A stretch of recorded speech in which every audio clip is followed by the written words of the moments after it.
welcome back to ESBR Boxing's YouTube channel. Delighted, as always, to be joined by Ramez Mahmood, who takes on Piotr Mirga this Saturday at York Hall. Ramez, always appreciate your time. It's been a little while. First question is kind of normal. The normal first question in interviews is, how are you? It's been kind of a big couple of years for you. You've kind of had lots of big fights. Just how have you been since we last spoke? Yeah, I'm okay, mate. Struggling with this weather change at the moment, but no, I've been all right, thank you. Always busy, you know how it is. Yeah, no, of course.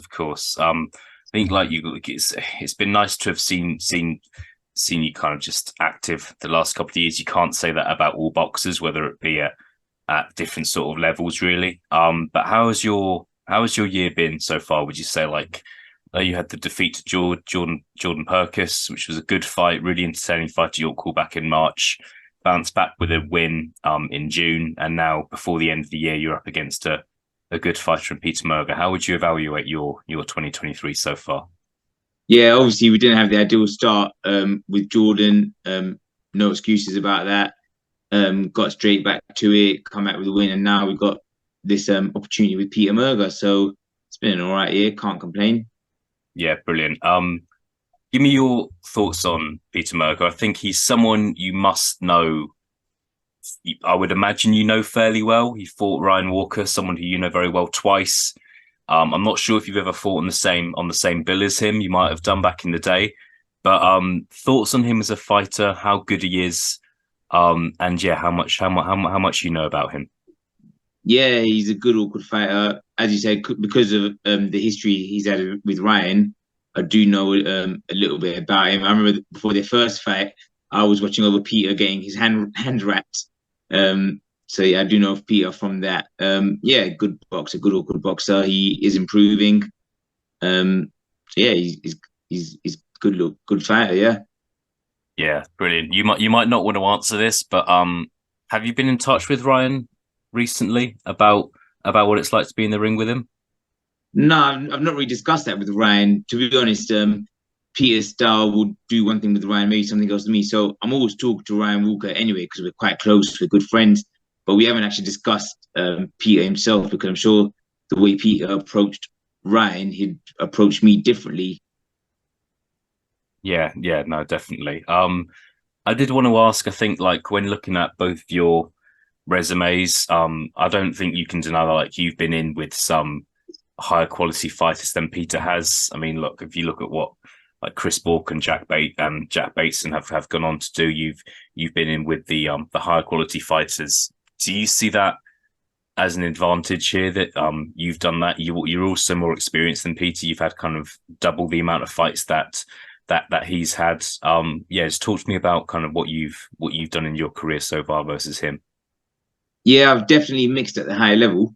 I don't want to say that's the reason I'm going to go and beat him because he might rise to the occasion. So um, I've seen one professional ring, but again, he might rise to the occasion. So I don't want to take that as an advantage or a disadvantage, to be honest.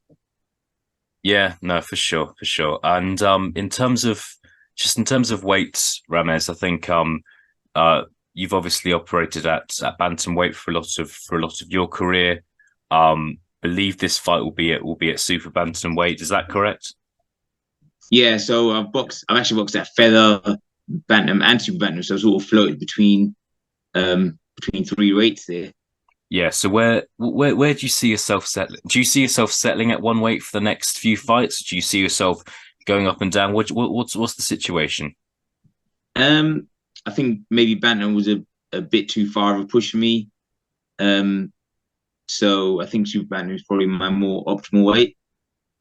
Yeah, no, that's fair enough. Did you brought up making bantamweight there? Was that kind of which I know you're not one to make excuses. Was that kind of a reason for the defeat against Jordan Perkins? Would you see is that the kind of that bantam making that bantamweight the day before was a real struggle? Um, I wouldn't say that's the reason for the loss, because end of the day, I made the weight. Obviously, things I could have done better, but I made the weight, so I wouldn't say that would be a reason. No.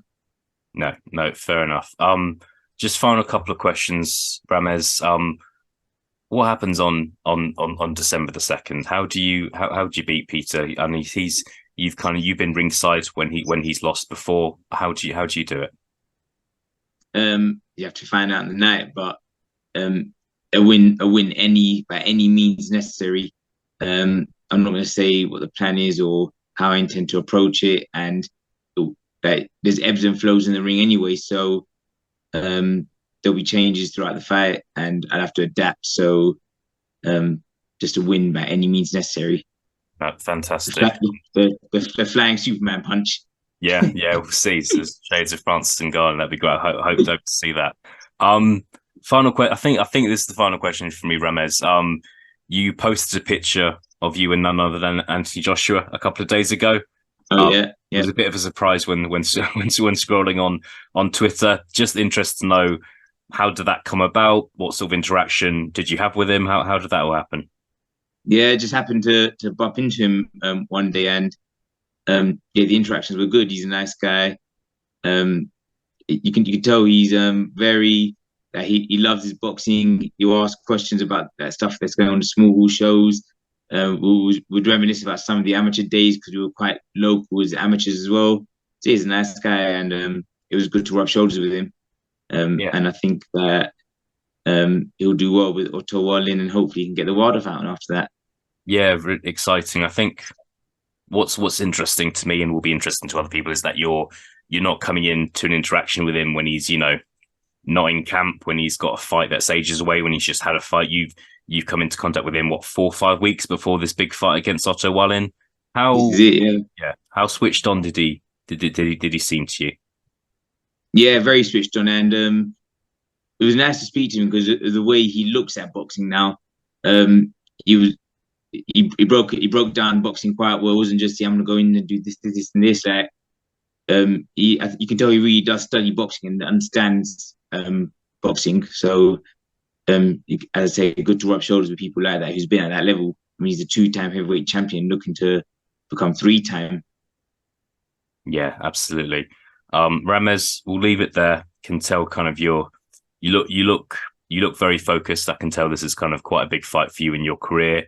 Really looking forward to it. I'll we'll hopefully catch up with you on the night.